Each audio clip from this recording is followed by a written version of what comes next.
Hi. Not sure anyone's here yet, but it's all good. Look,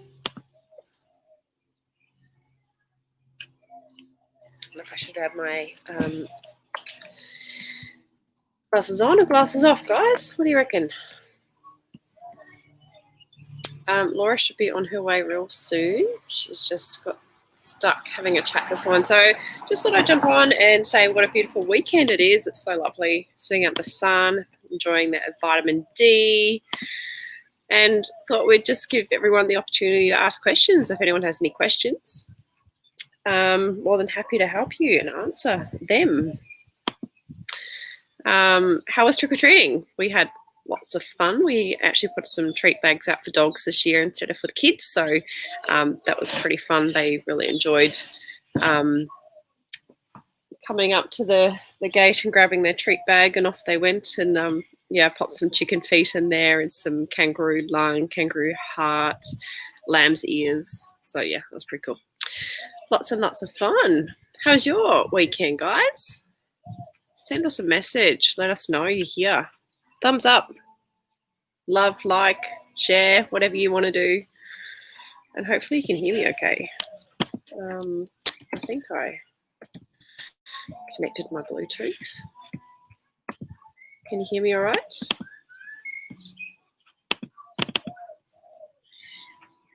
Maybe that's connected it now. I've got a thumbs up. Who is it? Carly. Hi, Carly. Nice to see you again. See you on here. So yeah, like I said, Laura's on her way. She's got a little stuck, and that's okay. I'll try and ask questions and answer questions myself. Background with me this time, like last week, which was really, really fun. So she's asleep, and so is the 3-year-old. I've had a really, really, really fun day yesterday, hanging out in the front yard and watching all the scary costumes go past. Have you got another golden? My goodness. How many dogs is that? Is that 4 dogs now? That's crazy talk. If it is, I'm pretty sure that's how many dogs you have. Yep, there goes my husband in the live stream again. I was just about to say, actually. Lucky. How's your run? Good. Oh, whose dog? Oh, cool. Foster birth issues, but Laura's helping me. Oh, that's good. She's good like that. So how old is he then? What issues are you having? Here's Laura. Hello. How are you? Yeah, good. How are you? Yeah, I'm good. Sorry, I was enjoying the fun. Talking therapy dogs on the phone. So fantastic. I'm not very good at shutting she's got another. You're not very good at shutting them. You're not very good at what? I'm not very good at shutting up about that topic very quickly. Yeah, no, I know that about you. And it involved golden retrievers as well. So it was even worse from that front. Do you find you get a few resource guarding things from Goldie? Yep. Quite common, isn't it? Unfortunately, it's become a really, really big issue. Yeah, in probably the past 5 years, maybe longer. Resource guarding and golden retrievers is a massive, massive issue. Yeah. Yeah, which is a shame. Lots of puppies have it. Yes. What do you think it comes down to? Genetics, or is it more the early stages where they've basically been forced to like share their food and eat out of everything and quickly grab it? Yeah, look, I think there's probably genetics is a big part of it, because I'm probably seeing it in particularly similar lines quite a bit of the time. But then also if it's from the same lines, they're obviously being raised by the same breeders. So, it could be that early rearing rather than genetics as such. And I think the larger number of puppies you have in a smaller environment with shared feeding resources, then you're going to have more likelihood of it. But we think it's genetics more so because it's a huge issue in America as well, and other countries around the world. So all the other behaviourists I'm talking to around the world are, if they get a resource guarding call, they go, is it a golden retriever? If it's from a young age. So it's all over the world. It's not just Australia or Victoria. So, yeah. I'm actually just doing a quick Google because I remember reading it somewhere. I remember Goldie was right at the top because Goldie, and then there was Cocker Spaniel along there somewhere as well. I can't find it in a Google search, but anyway. So yeah, any other questions, guys? 5-year-old owner guards. Oh, I didn't realise that Carly's foster dog was guarding, so that was just a bit of a fluke. But I did have a same thing, Goldie puppy starting to guard, so getting on top of that as soon as possible. And please don't Google what's the dickhead's name? Oh, sorry, the man's name. Cesar Milan, resource guarding. There's this horrendous video on Labrador that he's got. I hate seeing that video. Oh, yeah, it's pretty graphic to watch. It's not even horrible. Yeah. So, well, it seems to be a lot of people here today. I think they're probably all enjoying the sunshine. Yeah, it's beautiful outside. Beautiful cider on my front step. Because the kids are in bed, and I thought I'd just sit out here and have a nice cold beverage. So yeah, what have you been up to today? Took the dogs to, there was a farmer's market near here, so took them up there. Perfect day for it, and good training for them too, taking them out to different environments and stuff. So yeah, it was good. It's a little local one. Yep. What about you?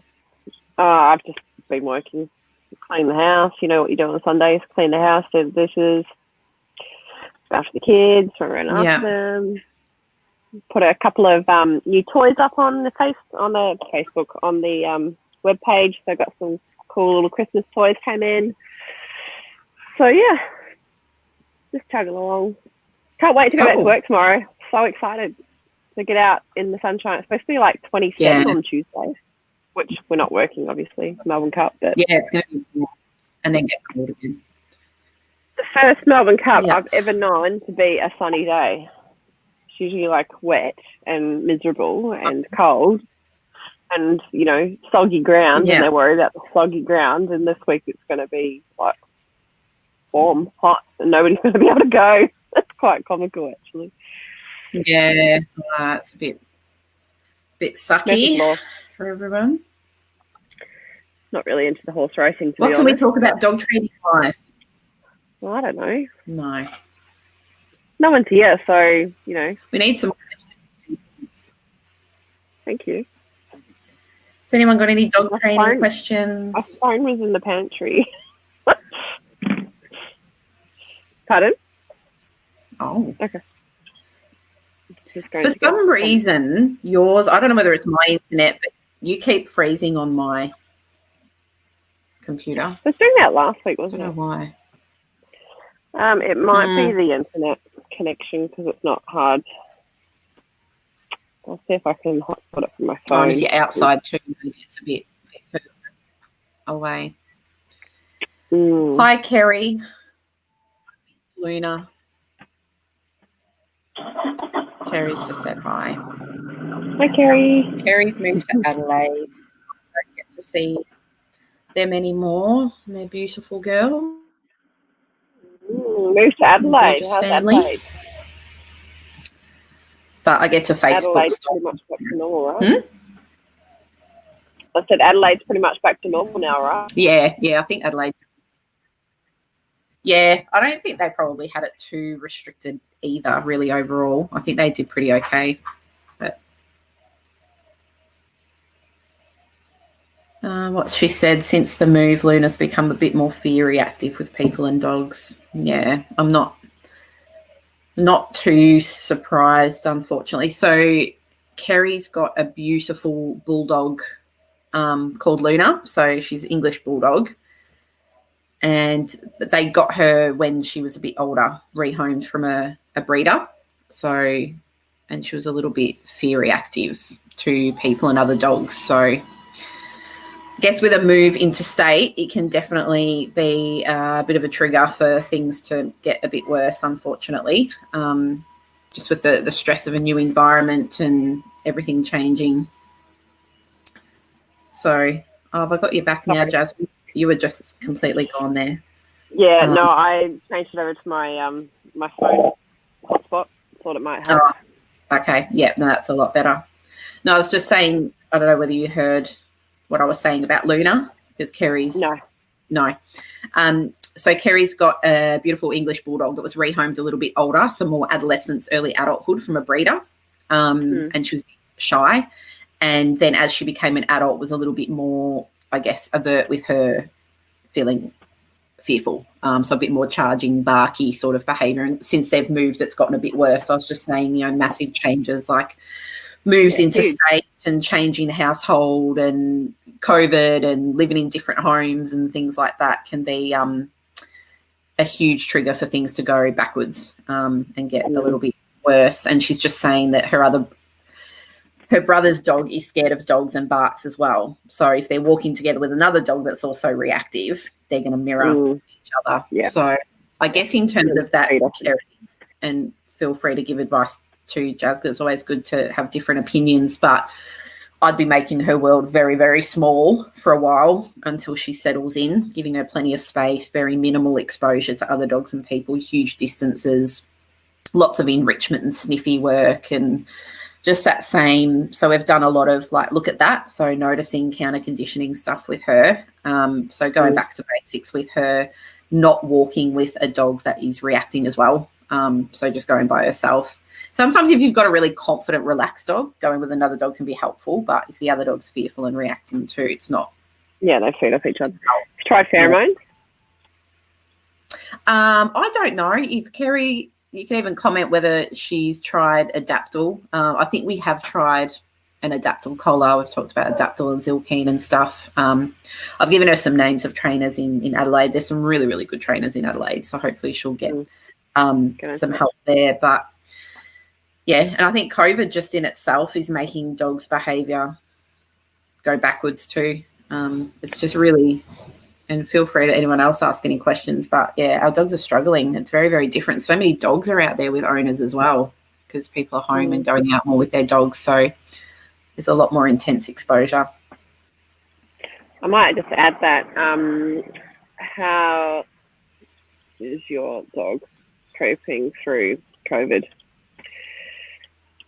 Maybe as a little scroll barrier instead of the ask questions. Yeah, so it is a tricky one because people are starting to go out for periods of time now, whereas before it was only for the hour that they were allowed to go out, or then it went to 2 hours, and now you can go out for the whole day. And I have noticed a lot more dogs barking around me, obviously when their families have gone out, they're barking for them to come home. So yeah. Getting some coping strategies. And I was actually talking to my neighbour down the street. She hasn't got a dog, but the company that she worked for actually ran a seminar on how will your dog cope when you go back to work and what's the best way to help them cope. And I thought, well, geez, that's great initiative. I'm not sure who ran the seminar, but they were just saying things. So I said, so what did you get out of it? And she says, pretty much don't make a fuss when you leave, don't make a fuss when you return, all those kinds of things that you don't really think about because you get so excited about seeing your dog when you get home from a big day at work. But then obviously you rev them up and then make you the most exciting thing in the world when you want them to be able to chill and, not be too excited by seeing you and you seeing them. And it's really hard to get home from a big day out and your dog's just hanging out to say hello to you. But, Yeah. you know, quite often it turns into vocalization and sometimes then hyperarousal. They start nipping at your clothes, all those kinds of things that you don't like. So making sure that you are proceeding really calmly with that. Yeah. Coming home, making a cup of tea, going to the toilet, whatever it is that you do when you get home. And then, you know, once the dog's settled, looking up at you, oh, hey, how you going? Nice to see you. How about you sit down? Good dog. Really calm. And they'll start to understand that actually the jumping and the pawing and the biting, all that doesn't actually get your attention, but them sitting calmly on the mat does. So, yeah. But there's loads of other things that obviously you can do during the day. And I think the period of time that people are going out at the moment, make it really short. So even if you just practice going out the front yard, closing the door, close the front gate, go back in, don't make a deal, see what your dog gets up to. Let's do 2 minutes to start with, see what they do. Then do 10 minutes and then gradually increase it. Don't just lock them in there for 12 hours. Like, that's not fair. They'll be definitely pining for you, that's for sure, or pacing around. And dogs, you know, they show stress in so many different ways. Like, you know, they either start digging holes or ripping things apart or pulling cushions apart or scratching at the door, biting at the door frame, ripping the panels off the wall. Sometimes they break the glass. Like, it's a really severe case. But if you don't knock these little things on the head like the barking to start with, then you probably end up with more, you know, severe anxiety problems. Do you agree? Yeah, definitely. And I think, I'm getting more and more calls about separation anxiety at the moment, obviously with COVID hopefully kind of coming to a bit of an end and people starting to get out more. Separation issues is becoming a massive problem, and a lot of people have got puppies that just haven't been exposed to separation yet because they got the pup during lockdown or they rescued a dog during lockdown, so they haven't had that separation or having to get used to it. So it's something that's going to be a big problem, but yeah, slow and steady. You need to gradually build up the separation.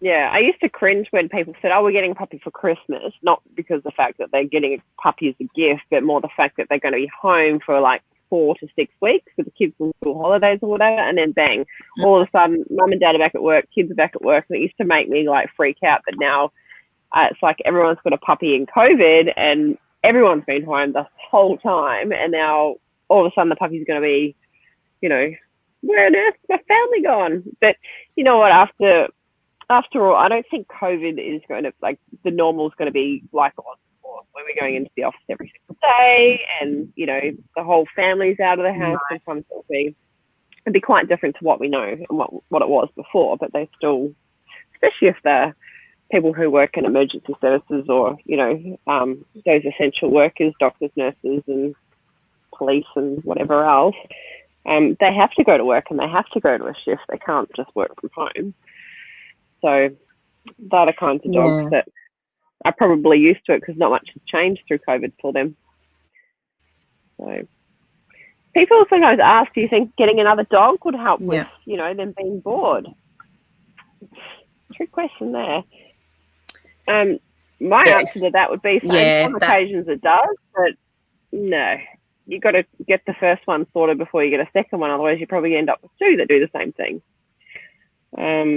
But sometimes it works in the other, you know, the other way. And the best way to actually test that would be to borrow someone's dog for a while that you know, a dog that you know the other dog's happy with and they, you know, they know each other, and test it for an hour, see what they do, see what they get up to. They're either going to cause double trouble or they're going to sit down and chill.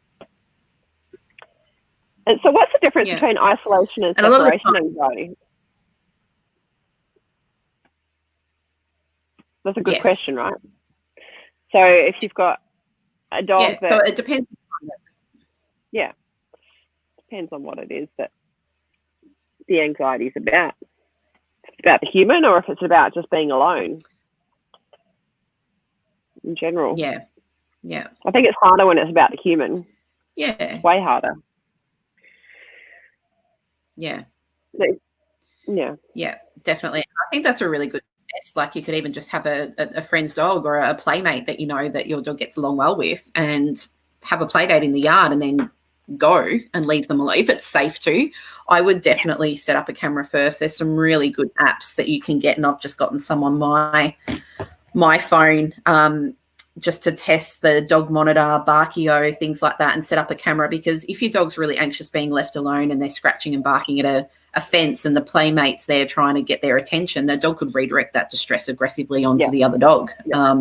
So you want to be monitoring the behaviour, and those apps are really good to have on your phone so that you can actually supervise. So if I've got a client I'm working with separation anxiety and they're up to true separations and going out, we need to know what the dog's actually doing when you're gone. So having these apps where you can film them and see what they're doing when you're not there is really important, and definitely for the safety of the other dog. If you've got another dog there, you want to know that they're not like redirecting that anxiety aggressively onto the other dog if they're scratching at a door, frantically trying to get out. So that barrier frustration can redirect into aggression onto another dog. So many factors to consider. That's not straightforward. But I think also with separation anxiety, my experience is probably you've got a dog that's predisposed to it already from the get-go. I think the large majority of dogs will probably cope okay with that changing back. And then you've got your dogs that are just more sensitive to it as it is, and they're already those kinds of dogs that don't cope too well with change to their routine, and they're the ones that are going to not cope with that going back to it. And it's probably one of the hardest conditions to treat. It's just so hard. I feel so sorry for owners with dogs with separation anxiety, because it is such a long slog and so much management, and it takes, I know when I did a course in separation anxiety, the line that stuck with me is it takes a village, because it does. You need a lot of friends, family, daycares, neighbours, things to look after your dog, because you can't avoid exposure. If you work or you need to go out, you can't avoid leaving your dog without you. And, if your dog's dog reactive, you can avoid other dogs, but you can't avoid leaving. Being alone.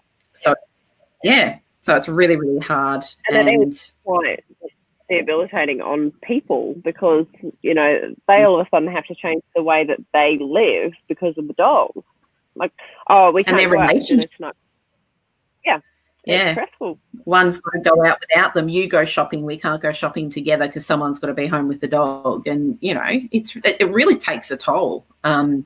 So I can definitely empathise, because I know it's one of the most emotionally draining. And I think there's a lot of pressure going on. My dog's got this issue. I want to rectify it, thinking it's going to take a week or a couple of sessions. And, this could take 6 months, 12 months, depending on your end goals and a lot of other factors. And some dogs just don't cope with a lot of time alone either. Some dogs just don't ever cope with it. So, and it's things that can improve and then take a bit of a dip because there's bad weather or it's been a stressful departure, and then their behaviour goes backwards. And sometimes you need medications as well.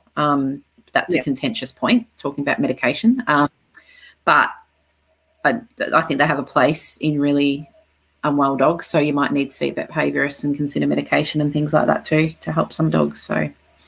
Oh, they don't have to be unwell to be medicated. Like, it is a choice. And I've actually medicated Allie this year because she wasn't coping through COVID. She wasn't coping with the kids.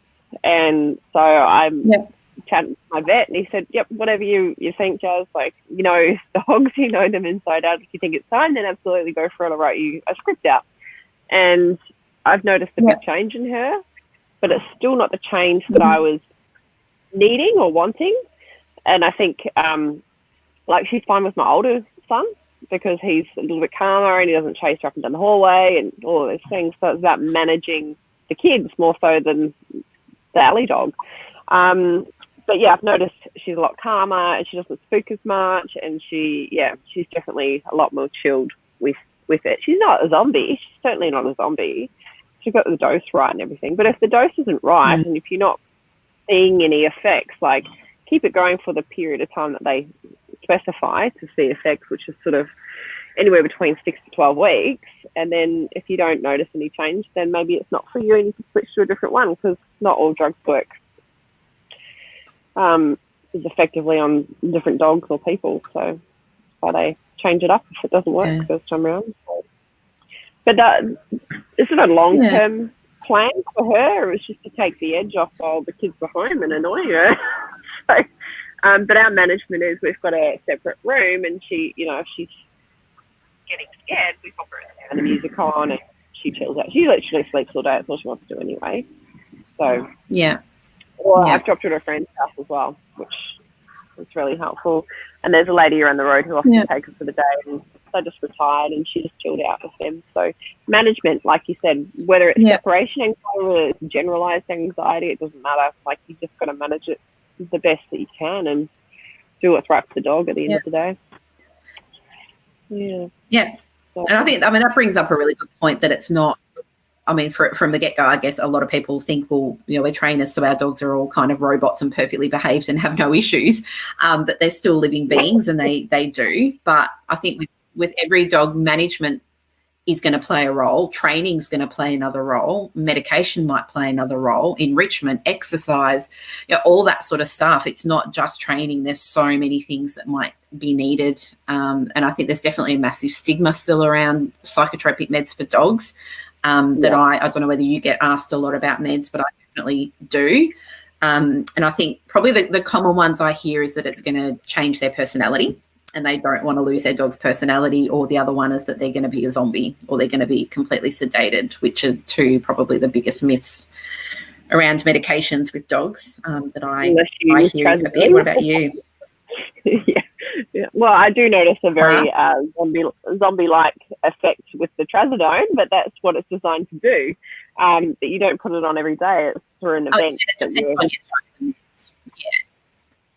Yeah, but there's, the long-term ones that you take on a daily basis, it's to help the dog. And like I said, it's about the dosage and making sure that they get it right. So the veterinarian will be able to, they have a rough idea on what dose to give your dog, and then if it doesn't work, then you need to let them know. Like, they can't fix it if you don't tell them. Yeah. I don't think Ellie didn't have any side effects. Like, it did take a good 6 weeks, to be honest, to kick in. But once, now she's a girl. Yeah. But like I said, just because we are trainers, it's like mechanics. Mechanics don't always have perfect cars, do they? And builders' houses are usually in pieces. So, it's the same thing. Same, but different. You know that it needs to be done. And there's still,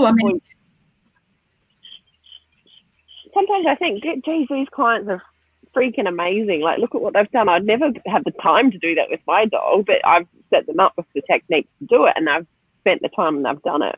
I know that my dogs can do it, but it's like, well, is it really important to me for them to be able to do that? Well, if it's not, then no. But if I need them to be able to do whatever it is, then I'll train them to do that. Like, for me, with Ernie and lead walking, I need him to be able to stay beside the pram. Like, he has to learn how to do that because I've got kids. And once that dissipates, then he'll be able to have a bit more free rein when we're walking. And certainly when I'm not got the kids in the pram and, I'll let him have a sniff, but he knows the difference. He's a good boy. And, Ali is actually surprised with this puppy school round, actually. I was just saying to Richard today that she is a superstar. Like, she never was interested in going to puppy school. She hates puppy school. She hates puppies. Like, she just doesn't deal with the noise and the jumping and the annoying stuff. But I pop her in a puppy class and she's like, yes, Mum, I'll do whatever you want. I'm like, I didn't know you could do that. I never taught you to do that, but I'm showing them how to teach a puppy to do it. And she's like, yeah, I can do that. So, yeah, if you put the time in, you can get your dog to do anything. Absolutely. Yeah, exactly. Yeah. How's Lil? But getting back to Kerry, I really would engage a trainer over there. And if they want a handover, that's the other thing. Like, if clients move or they go to a different area, definitely, can hand over info to trainers. And the joys of social media and stuff, I tend to know a lot of trainers in different states as well. So I can refer to trainers over there. But I think it sounds like she's really not coping with the move. So I think we need to, make her world very small and give her a bit of a break for a while. And there's certainly nothing wrong with giving our dogs a break. Training is never going to go on a clear line trajectory of improvement all the time. And life events will set you back, and that's totally normal. That's just part of life. So there's things we can do to help. So I might even message you and we'll work out what we can do to help her with that. But I wouldn't be walking her with another reactive dog. That's the first thing I wouldn't do. And I see that a lot, with dogs that are reactive. And then if they go walking with another dog that's reactive, it's just so much worse because they feed off each other and then they can redirect on each other and can become a nightmare. So, yeah. You see that? I see that quite a lot. Has anyone got any training questions? There's not a lot there, Laura. There's not a lot of people there. Like I said, I think they're in the sunshine enjoying it. I know that I would be enjoying the sunshine. So we might just call it a day, eh? Yeah. Half an hour. It is. Oh, got a comment. It is nice. Plus, we're living with my brother, who is a 5-year-old. That's Kerry again. Yeah. So I think Luna's get probably disruption, kids, interstate move, COVID, another dog that's reactive, new environment. Yeah. It's a lot. Kind of a buffet of issues. It's a lot of stress for a dog to cope with, a lot. So, yeah. Lots of work. I'll send you a message, Kerry. Let's have a chat and get some help for her. She might need something extra to maybe even go and see a vet or something so that we can, because, the last thing we want to do is push them to that threshold of stress where they end up really not coping. So, yeah. You've got a question there, Laura. Am I still training assistance dogs? Yes, I am. But for Mind Dog only at the moment. So, but if you're under another organisation, I can still help with training. I'm just only assessing them under Mind Dog. So, yeah, if you need some help with training, definitely can help. Kerry just said, any tips on calming her when I hold the baby, I'm assuming. There's no issues when other people hold the baby. So maybe a bit of jealousy, resource guarding, you're my mum. Mat training is my go-to in that instance. Yeah. Tethering as well, possibly. So I'm with you freezing, so I'm finding it, a bit hard. I don't know whether you're talking or not. Yeah, yours is freezing too, so I don't know. Anyway, I will leave it at that. If you want to reach out and touch, is it Erin? Erin's amazing autism dog. I'll just answer the two questions quickly before we finish up. So with Kerry, when you're holding the bub, how I would work through that would be mat training and relaxation generally as a default. And then you might be sitting on a couch. Then you might have bub sitting on your lap while Luna's laying on the bed and just be marking and reinforcing her for noticing you holding the baby, but keeping the interactions very low key. So you wouldn't be doing it when Bub's screaming. You wouldn't be mounting them. You wouldn't be doing it when Luna's already worked up. So these kind of environmental setups are really, really important. So get it at a relaxing time of day when Bub's relaxed, Luna's relaxed. Maybe get her relaxed on a mat, be giving her some treats for being settled and just noticing you with Bub, mark and reinforce her. And then you start increasing the intensity of how that situation looks in a very graded way, I guess, and being careful to not trigger any stress reaction in Luna, and obviously keep baby very safe in the interim as well. You might even, if she's kind of jumping up and scratching or there's any safety risk, you might do it on the other side of a baby gate. So you and Bub might be on the other side of a baby gate and tossing treats for her, noticing you, but you've got that barrier for safety. Is that, obviously making sure that everyone's safe when babies are involved is number one, but it's about that sort of relaxation and what we call that counter conditioning. Notice that I've got a baby and good things happen for you with really, really short durations of exposure. It might just be 3 seconds, 5 seconds. It's really similar to, like, Benny doesn't like it when I hug Duro, my fiance. He's like, what are you doing? Why are you hugging? I've got to get in the middle. I've got to jump and scratch. And so I had to do a lot of work of him sitting and giving him a treat and being calm while I hugged Duro. And then do it for a second. Yes, give him a treat. Hug for longer, give him a treat. So it's kind of that building up, same process. no issues when others have him. Yeah, no, it's more related to you, whether it's a resource guarding thing, or a bit of a jealousy thing. She doesn't like seeing you with the bub.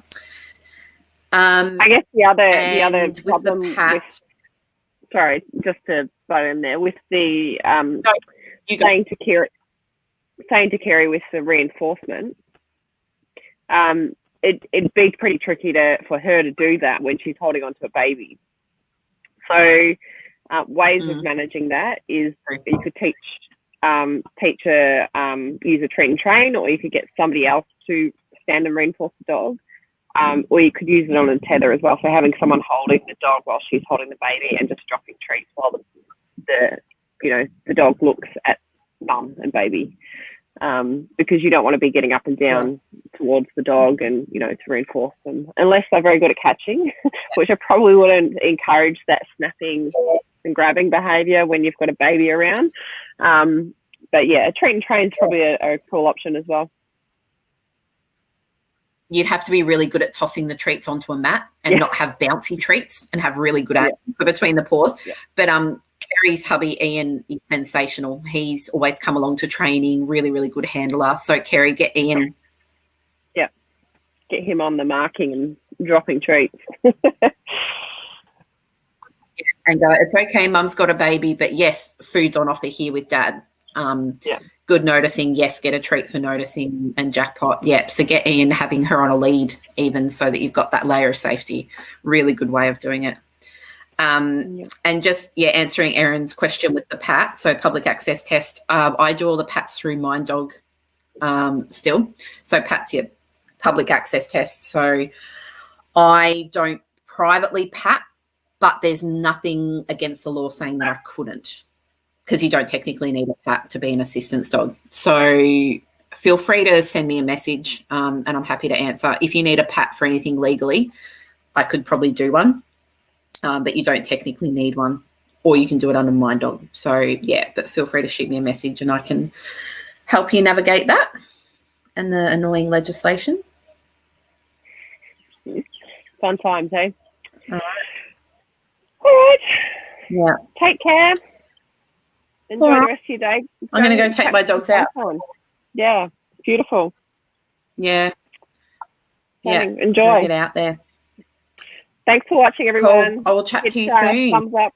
Head over and like Laura's page. Head over and like my page. Take care. Reach out if you need anything. Here to help. Bye. See ya. See ya.